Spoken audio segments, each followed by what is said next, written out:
ஃபோனை பார்த்தீங்கன்னா நான் ஒரு வாரத்துக்கு மேலே யூஸ் பண்ணிட்டு இருக்கேன். ஸோ இந்த ஃபோனோட plus or minus, positive negative, எது நல்லா இருக்குது நல்லா இல்லை, இந்த ஃபோனை வாங்கலாமா வேணாமா அப்படின்ற எல்லாத்தையுமே இந்த வீடியோவில் பார்க்கலாம். அதுக்கு முன்னாடி இது பார்த்தீங்கன்னா ரிவ்யூ யூனிட் கிடையாது, காசு போட்டு ரிலேட்டிவ்ஸ் வாங்கின ரீட்டைல் யூனிட். நம்மளுக்கு ரிவ்யூக்காக கொடுத்துருக்காங்க, ரிவ்யூ பண்ணிட்டு கொடுத்துடலாம்னு பிரச்சனை இல்லை. So let's get start. First இந்த ஃபோனை கையில் எடுத்தோன்னே நீங்கள் நோட்டீஸ் பண்ணுறது பார்த்தீங்கன்னா வெயிட் தான். ஏன்னா இதில் 209 கிராம் வெயிட் கொடுத்துருக்காங்க. கண்டிப்பாக இது வந்து ஒரு நார்மலான வெயிட் கிடையாது, கொஞ்சம் அதிகமான வெயிட் தான். ஃபோனை எடுத்தோன்னே நீங்கள் நோட்டீஸ் பண்ணுவீங்க. பட் இந்த வெயிட்டுக்கு காரணம் இல்லாமல் இல்லை. ஏன்னா இதில் பார்த்தீங்கன்னா ஹையர் கெப்பாசிட்டி பேட்டரி இருக்குது. அது மட்டும் இல்லாமல் ஃப்ரண்ட் அண்ட் பேக் வந்து கிளாஸ் பாடி கொரில்லா கிளாஸ் 5ஆல் கவர் பண்ணியிருக்காங்க. அதனால் வந்து வெயிட் அதிகமாக தான் இருக்கும். பட் இந்த வெயிட் நீங்கள் கண்டிப்பாக நோட்டீஸ் பண்ணீங்க. ஆனால் ஒரு நாள் கழிச்சு பார்த்தீங்கன்னா எனக்கு வந்து அவ்வளோவா நோட்டீஸ் பண்ணலை. அதுக்கான காரணம் என்னென்னு பார்த்தீங்கன்னா இதில் 20:9 ஆஸ்பெக்ட் ரேஷியோ கொடுத்துருக்காங்க. அது மட்டும் இல்லாமல் திக்னஸ்மே பார்த்தீங்கன்னா 8.8 mm தான் கொடுத்துருக்காங்க. இவ்வளோ ஹையர் கெப்பாசிட்டி பேட்டரி கொடுத்தும் 8.8 mm கொடுத்துருக்கனால கையில் ஹோல்ட் பண்ணுறதுக்கு ஈஸியாக இருக்குது. சிங்கிள் ஹேண்ட் யூசேஜ் கஷ்டமாக தான் இருக்குது, பட் ஹோல்ட் பண்ணி யூஸ் பண்ணுறது கொஞ்சம் ஈஸியாக இருக்கனால வெயிட் வந்து எனக்கு அவ்வளோவா ஃபீல் பண்ணல. அதுவும் நீங்கள் என்ன மாதிரி கேஸ் போடாமலாம் யூஸ் பண்ணிங்கன்னா கண்டிப்பாக நீங்கள் வெயிட்டை பற்றினா கவலையே படாமல் இருக்கலாம். கேஸ் பற்றி பேசும்போது இந்த ஃபோன்லேயே பார்த்தீங்கன்னா கேஸ் கொடுக்குறாங்க, ஒரு டிபியூ கேஸ், நல்ல குவாலிட்டியான கேஸ் தான் கொடுக்குறாங்க. இந்த ஃபோனோட மெயின் செல்லிங் பாயிண்ட் என்னென்னா ப்ராசஸர். இதில் ஸ்னாப்ட்ராகனோட 720G கொடுத்துருக்காங்க. இந்த ப்ராசஸர் பார்த்தீங்கன்னா இந்த பட்ஜெட்டில் one of the best and பவர்ஃபுல்லான ப்ராசஸர்னு சொல்லலாம். டே டு டே யூசேஜுக்கு, நார்மலான ஆப்ஸ் ஓப்பன் பண்ணுறது, சோஷியல் மீடியாஸ், இதுக்கு எந்த விதமான ப்ராப்ளமே இல்லை, நல்லா ஃபாஸ்ட்டாக இருக்குது. இதில் ஜிபியூ பார்த்தீங்கன்னா Adreno 618 ஜிபியுமே கொடுத்துருக்காங்க. அதுவுமே பார்த்தீங்கன்னா கொஞ்சம் ஹெவியான கிராஃபிக்ஸ் கொண்ட கேமாக இருந்தாலும் சரி, இல்லை எடிட்டிங் மாதிரியான டாஸ்க்காக இருந்தாலும் சரி, ஈஸியாகவே ரன் பண்ணுது. நான் வந்துட்டு ஸ்னாப்ட்ராகன் வர்சஸ் எக்ஸினோஸ்னு ஒரு வீடியோ பண்ணியிருந்தேன். அந்த வீடியோ பார்த்தீங்கன்னா இந்த கேமராவில் தான் ஷூட் பண்ணேன், இந்த ஃபோனில் தான் எடிட்டுமே பண்ணேன். எனக்கு எந்த விதமான லேகோ ஃப்ரேம் ட்ராப்ஸோ கிடையாது. கால் ஆஃப் டியூட்டிலாம் பார்த்தீங்கன்னா வெரி ஹை கிராஃபிக்ஸில் சப்போர்ட் பண்ணுது. ஸோ இவ்வளோ பெரிய டிஸ்பிளேயில் நல்ல கிராஃபிக்ஸ் கொண்ட கேம் விளாடும்போது ரொம்ப சூப்பராக இருக்குது. ஸ்பாய்லர் அலர்ட், இந்த பட்ஜெட்டில் ஒரு கேமிங் ஃபோன் வேணும் அப்படின்னு நீங்கள் நினச்சிங்கன்னா உங்களுக்கு இது ஒரு நல்ல சாய்ஸாக இருக்கும். பர்ஃபார்மன்ஸ் இவ்வளோ நல்லா இருக்கிறதுக்கு காரணம் ஹார்ட்வேர் மட்டும் கிடையாது, சாஃப்ட்வேர் தான். ஏன்னா இந்த ஃபோனில் Android 10 மேலே பில்ட் பண்ண MIUI 11 கொடுத்துருக்காங்க. அது மேலே போக்கோ லான்ச்சர் இருக்குது. MIUI 11க்கும் போக்கோ லான்ச்சருக்கும் பெரிய டிஃப்ரென்ஸ் என்னென்னா ஆப் ட்ராயர் இருக்குது. சும்மா தான் சொன்னேன். பெரிய டிஃப்ரென்ஸ் என்னென்னா ஆட்ஸ்.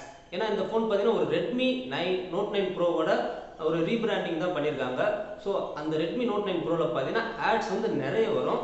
போக்கோ பார்த்தீங்கன்னா இந்தியாவில் நாங்கள் ஆட்ஸ் கொண்டு வர மாட்டோம்னு சொல்கிறாங்க. அதர் கண்ட்ரீஸில் ஆட்ஸ் கொடுக்குறாங்க, பட் இந்தியாவில் இன்ன வரைக்கும் ஆட்ஸ் கொண்டு வரல. இந்த ஃபோன்லேயுமே எந்த ஆட்ஸுமே இல்லை. நான் செக் பண்ணி பார்த்துட்டேன், எந்த ஆட்ஸுமே வரல. பட் ப்ளோட்வேர்ஸ் இருக்குது. ப்ளோட்வேரில் ஃபோன் வாங்கும்போதே பார்த்தீங்கன்னா நிறைய தேவையில்லாத ஆப்ஸ்லாம் இன்ஸ்டால் பண்ணி கொடுத்துருவாங்க. ஒரு நல்ல விஷயம் என்னென்னா நம்மளால அன்இன்ஸ்டால் பண்ணிக்க முடியும். ஸோ எந்த விதமான ஆட்ஸுமே இந்த ஃபோனில் கிடையாது. அதுதான் Note 9 ப்ரோவுக்கும் இதுக்கும் உள்ள ஒரு மேஜரான டிஃப்ரென்ஸ். MIUI 11 பற்றி நான் சொல்ல தேவையில்லை, ஏன்னா நிறைய பேர் யூஸ் பண்ணிட்டு இருப்பீங்க. ஆப்டிமைசேஷன்லாம் நல்லாவே பண்ணுவாங்க. கால் ரெக்கார்ட், ஸ்க்ரீன் ரெக்கார்டு, ஒரு சில தேவையான ஆப்ஸ்லாம் இன்பில்டாகவே கொடுப்பாங்க. போக்கோவோட ட்ராக் ரெக்கார்டு வச்சு பார்க்கும்போது பார்த்தீங்கன்னா சாஃப்ட்வேர் அப்டேட் இன்ன வரைக்கும் நல்லா தான் கொடுத்துட்டு இருக்காங்க. அதே மாதிரி இந்த ஃபோனுக்குமே கொண்டு வந்தாங்கன்னா சூப்பராக இருக்கும். கூடிய சீக்கிரம் MIUI 12 கொடுத்துருக்கோன்னு சொல்லியிருக்காங்க. ஸோ சாஃப்ட்வேர் பர்ஃபார்மன்ஸை பொறுத்த வரைக்கும் இந்த பட்ஜெட்டில் செம்மையாக கொடுத்துருக்காங்க. இந்த ஃபோனில் எனக்கு ரொம்ப பிடிச்ச விஷயம் என்னென்னா பேட்டரி லைஃப் தான். இதில் 5000 mAhக்கான பேட்டரி கொடுத்துருக்காங்க. ஸோ 5000 mAhன்றப்ப ஈஸியாக ஒரு நாள் வரைக்கும் வந்துட்டு சொல்லிட்டு போயிடலாம்.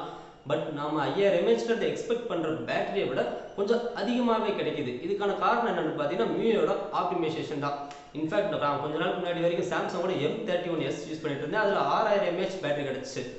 M31sல எந்த அளவுக்கு பேட்டரி லைஃப் கிடைச்சோ கிட்டத்தட்ட அதுக்கு ஈக்குவலாக இந்த ஃபோனில் எனக்கு பேட்டரி லைஃப் கிடைக்குது 5000 mAh இருக்கும்போது கூட. இதுக்கு முக்கியமான காரணம் சாஃப்ட்வேரோட ஆப்டிமைசேஷன் தான். நல்லாவே ஆப்டிமைஸ் பண்ணியிருக்காங்க. நீங்கள் கேமரா கேமிங் மட்டும் விளாடாமல் இருந்தீங்கன்னா ஈஸியாக 2 நாள் வரைக்கும் வரும். அப்படியே ரொம்ப ஹெவியாக யூஸ் பண்ணாலும் சரி கண்டிப்பாக ஒரு நாள் வரைக்கும் பேட்டரி லைஃப் கிடைக்கும். அது கூடவே பார்த்தீங்கன்னா 33 வாட் சார்ஜர் பாக்ஸ்லேயே கொடுக்குறாங்க. இந்த சார்ஜரை பற்றி நம்ம பேசியே ஆகணும். ஏன்னா Redmi Note 9 Pro Maxல 33 watt charger கொடுக்குறாங்க. அந்த சார்ஜருக்காகவே அந்த ஃபோனை ப்ரைஸ் அதிகமாக கொடுத்து வாங்கினவங்க நிறைய பேர் இருப்பீங்க. இந்த ஃபோன் லான்ச்சுக்கு அப்புறம் கண்டிப்பாக வருத்தப்படுவாங்க. ரீபிராண்டிங் பண்ணுறதுல இந்த மாதிரி நிறைய சிக்கல்ஸ் இருக்குது. இந்த சார்ஜரை வச்சு சார்ஜ் பண்ணும்போது அரை மணி நேரத்தில் பார்த்தீங்கன்னா 50% மேலே சார்ஜ் பண்ண முடியும். So battery life and charging speed வர்றப்ப தாறு மாறாக கொடுத்துருக்காங்க. A+ பேட்டரி லைஃப்னே சொல்லலாம். டிசைன் அண்ட் டிஸ்பிளே டிசைன் வர்றப்ப இந்த பட்ஜெட்டில் இருக்க மற்ற செக்மெண்ட்டில் இருக்க எல்லா ஃபோனுமே பார்த்தீங்கன்னா ஒரு வெர்டிக்கல் கேமரா பம்போட வரும். அதை பார்த்து போர் அடிச்சு போச்சு. இந்த ஃபோன் பார்த்தீங்கன்னா ஸ்கொயர் கேமரா பம்ப், அதுவும் சென்டரில் கொடுத்துருக்காங்க. கொஞ்சம் ஃப்ரெஷ்ஷாக இருக்குன்னு சொல்லலாம். அதுவும் இந்த கலர் பார்த்தீங்கன்னா எனக்கு பார்த்த உடனே பிடிக்கல, பட் பார்க்க பிடிச்சிருச்சுன்னே சொல்லலாம். ஃப்ரண்ட்டில் பார்த்தீங்கன்னா பஞ்சுவல் டிஸ்பிளே தான் கொடுத்துருக்காங்க. சென்டரில் சாம்சங் மாதிரி கொடுத்துருக்காங்க. பெசில்ஸுமே சின்னதாக கொடுத்துருக்கனால நல்லா தான் இருக்குது. ஸோ டிசைன் வரப்போ இந்த பட்ஜெட்டுக்கு எனக்கு இதுவே போதும்னு நினைக்கிறேன். டிஸ்பிளேண்டு வரப்போ இதில் 6.67 இன்ச்சுக்கான ஐபிஎஸ் எல்சிடி பேனல் கொடுத்துருவாங்க. ரெசல்யூஷன் பார்த்தீங்கன்னா 1080p ஃபுல் ஹெச்டி ப்ளஸ். இது ஒரு எல்சிடி டிஸ்பிளேவாக இருந்தாலுமே கலர்ஸ் கான்ட்ராஸ்ட்லாம் சூப்பராக இருக்குது. வீவிங் ஆங்கிள்ஸுமே நல்லா இருக்குது. அது மட்டும் இல்லாமல் 450 நெட்ஸ் பிரைட்னஸ் கொடுத்துருக்கனால நல்ல பிரைட்டான டிஸ்பிளே. இது இண்டோர்லேயும் சரி டேரெக்டாக சன்லைட்டில் யூஸ் பண்ணும்போது சரி எந்த ப்ராப்ளம் இல்லை, நல்லாவே தெரிஞ்சு. பட் 2020 நம்ம ஒரு ஃபோன் வாங்கும்போது அதில் ஹையர் ரெஃப்ரெஷ் ரேட் இருக்கா அப்படின்னு தான் பார்த்து வாங்குவோம். ஏன்னா இப்போ அதுதான் ட்ரெண்டிங்கில் போய்ட்டுருக்கு. இந்த ஃபோனில் பார்த்தீங்கன்னா ஹையர் ரெஃப்ரெஷ் ரேட் எதுவுமே இல்லை, நார்மலான 60 ஹெர்ட்ஸில் தான் கொடுத்துருக்காங்க. ஆனால் C4 டெக்கில் சொல்கிற மாதிரி 80,000 ரூபா இருக்கிற ஃபோன்லே வெறும் 60 ஹெர்ட்ஸ் தான் கொடுத்துருக்காங்க. ஸோ இந்த ஃபோனில் 60 ஹெர்ட்ஸ் கொடுத்ததை குறை சொல்ல முடியாது. இருந்தாலும் UFS 2.1 ஸ்டோரேஜ் டைப் கொடுத்துருக்கனால ஆப் லான்ச்சிங் ஸ்பீட்லாம் ரொம்ப ஃபாஸ்ட்டாக இருக்குது. ஸ்க்ரோலிங் பண்ணுறது ஓரளவுக்கு டீசெண்டாக இருக்குன்னு சொல்லலாம். ஸோ 60 ஹெர்ட்ஸ் கொடுத்தனால 90 ஹெர்ட்ஸ் இல்லைன்ற ஃபீல் வந்து அந்தளவுக்கு பெருசாக நோட்டிசபிளாக இல்லை. இது நல்ல பெரிய டிஸ்பிளே. ஸோ இந்த டிஸ்பிளேல படம் பார்க்குறதா இருந்தாலும் சரி இல்லை கேம் விளாடுறதா இருந்தாலும் சரி ரொம்பவே நல்லா இருக்குன்னு சொல்லலாம். மீடியா எக்ஸ்பீரியன்ஸ் வரப்போ வீடியோ மட்டும் கிடையாது, ஆடியோவும் ரொம்ப முக்கியம். அந்த வகையில் இந்த ஃபோனில் பார்த்தீங்கன்னா சிங்கிள் ஸ்பீக்கர் தான் கொடுத்துருக்காங்க பாட்டமில். பட் அது ரொம்பலாம் லவுடாக இருக்குன்னு சொல்ல மாட்டேன், ஓரளவுக்கு டீசெண்டாக இருக்குது. ஹெட்ஃபோன் ஜாக் கொடுத்துருக்காங்க, அதுலேருந்து வர ஆடியோ நல்லா இருக்குது.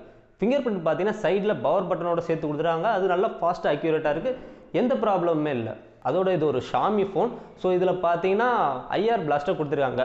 பட் ஐஆர் பிளாஸ்டர்லாம் எத்தனை பேர் யூஸ் பண்ணுறீங்க எனக்கு தெரியல, நான் யூஸ் பண்ணுறதில்ல. மேபி உங்களுக்கு அது யூஸ்ஃபுல்லாக இருந்துச்சுன்னா கீழே கமெண்ட்டில் சொல்லுங்கள். கேமராஸ் பேக்கில் பார்த்தீங்கன்னா 4 கேமராஸ் கொடுத்துருக்காங்க. மெயின் கேமரா பார்த்தீங்கன்னா 48 மெகா பிக்சல் f1.8 அப்பச்சர் சைஸில் கொடுத்துருக்காங்க. இது பார்த்தீங்கன்னா டிஃபால்ட்டாக 12 மெகா பிக்சல் சென்சரில் எடுக்கும். நான் எடுத்த எல்லா ஃபோட்டோமே 12 மெகா பிக்சல் எடுத்தது தான். லைட்டிங் கண்டிஷன் நல்லா இருந்தால் மெயின் கேமரா ஃபோட்டேஜ் வந்து ரொம்பவே சூப்பராக இருக்குது. கலர்ஸ்லாம் பார்த்தீங்கன்னா நேச்சுரலான கலர்ஸ் கிடைக்குது. டைனாமிக் ரேஞ்செலாம் ரொம்பவே நல்லா இருக்குது. ஒயிட் பேலன்ஸுமே சூப்பராக கொடுத்துருக்காங்க. ஸோ மெயின் கேமராலேருந்து வர ஃபோட்டேஜ்லாம் பார்த்தீங்கன்னா ஷார்ப்பாக டீட்டெயிலாக இருக்குது. பட் லோ லைட் கண்டிஷனில் இது அப்படியே ஆப்போசிட் ஆகுது. கொஞ்சம் இல்லை ரொம்பவே அடி வாங்குது, நல்லாவே நாய்ஸ் தெரியுது. பட் இந்த பட்ஜெட்டுக்கு நம்ம அதை கம்ப்ளைண்ட் பண்ண முடியாது.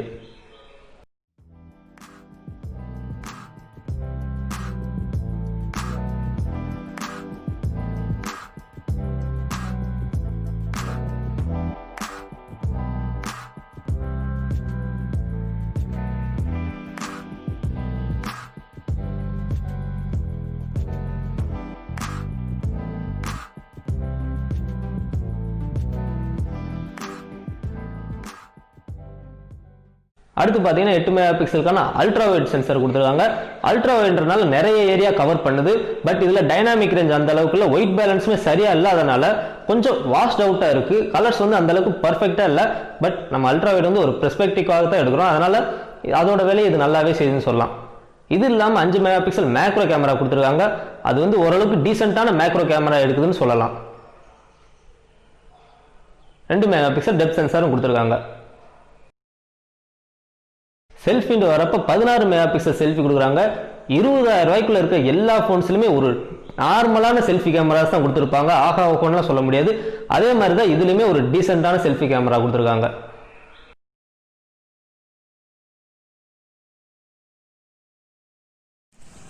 இப்போ நம்ம பேக் கேமராவில் ஷூட் பண்ணுறோம். இதில் வந்து 4K 30 FPS வரைக்கும் சப்போர்ட் இருக்குது. கலர்ஸ்லாம் சூப்பராக இருக்குது. இது 4Kல தான் ஷூட் பண்ணுறேன். டீட்டெயில்ஸும் செம்மையாக இருக்குது. ஆனால் பார்த்தீங்கன்னா 4Kல வந்து ஸ்டெபிலிட்டி சப்போர்ட் கிடையாது, அதனால் லைட்டாக ஷேக் ஆகுது.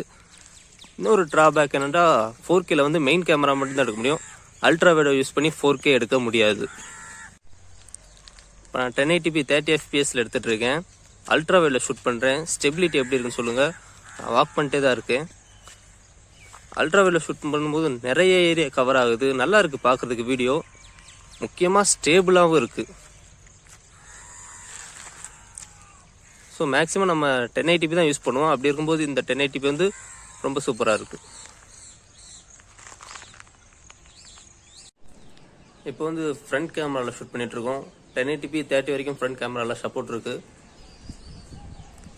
ஸ்கின் டோன்ஸ் நல்லா இருக்குது, colours okay, stability EAS work ஆகும்னு சொல்லியிருக்காங்க.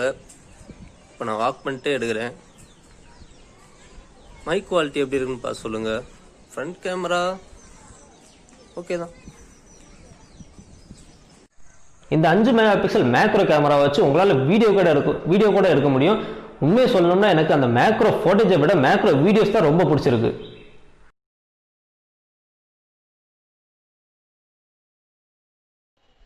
ஃபைனலாக ப்ரைஸிங் பற்றி பார்க்கலாம். இந்த ஃபோன் பார்த்தீங்கன்னா 3 வேரியண்ட்டில் அவைலபிளாக இருக்குது. எல்லா ஃபோனுமே பார்த்தீங்கன்னா dual sim plus dedicated micro SD slot சப்போர்ட்டுமே கொடுத்துருக்காங்க. ஸோ பேஸ் வேரியண்ட் பார்த்தீங்கன்னா 4GB RAM 64GBக்கான வேரியண்ட்டோட ப்ரைஸிங் பார்த்தீங்கன்னா 14,000 ரூபாய்க்கு லான்ச் பண்ணுறாங்க. இதே 6GB RAM 64GBயோட ப்ரைஸ் பார்த்தீங்கன்னா 15,000 ரூபாய்க்கு இருக்குது. 6GB RAM 128GBயோட ப்ரைஸ் பார்த்தீங்கன்னா 17,000 ரூபாய்க்கு லான்ச் பண்ணியிருக்காங்க. நான் வச்சிருக்க ஃபோன் பார்த்தீங்கன்னா base variant 4GB RAM 64GB variant.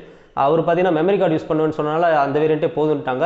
நீங்கள் என்ன மாதிரி மெமரி கார்டு யூஸ் பண்ண மாட்டீங்கன்னா டேரெக்டாக 128GB வாங்குங்க. ஏன்னா 64GB வந்து அந்தளவுக்கு பத்தாது காலப்போக்கில். அந்த வெறும் அந்த ரேமுக்காக 1000 ரூபாய் கூட்டி 15,000 ரூபாய்க்கு வாங்குறது என்னை பொறுத்த வரைக்கும் சரியில்லைன்னு தான் சொல்லுவேன். ஸோ நீங்கள் ஒன்று பேஸ் வேரியண்ட் பாருங்கள், இல்லைனா ஹையர் வேரியண்ட் பாருங்கள். ஸோ 14,000 ரூபாய்க்கு இந்த ஃபோன் ஒர்த்தா அப்படின்னு கேட்டிங்கன்னா நல்ல பர்ஃபார்மன்ஸ், டீசெண்டான கேமராஸ், தாறுமாறான பேட்டரி லைஃப், ஆட்ஸ் இல்லாமல் ஒரு சைனீஸ் ஃபோன். என்னை பொறுத்த வரைக்கும் இந்த ப்ரைஸிங்க்கு இதுக்கு மேலே நம்ம எதிர்பார்க்கக்கூடாது. ஸோ எல்லாமே ஃபுல்ஃபில் பண்ணியிருக்காங்க. 14,000 ரூபாய்க்கு இது நல்ல பையாக இருக்குன்னு தான் நான் சொல்லுவேன். அவ்வளோதான் இந்த வீடியோ பிடிச்சா லைக் பண்ணிட்டு உங்கள் நண்பர்களுக்கும் ஷேர் பண்ணுங்கள். அடுத்து நல்லது ஒரு வீடியோவில் பார்க்கலாம். தேங்க்ஸ் ஃபார் வாட்சிங்.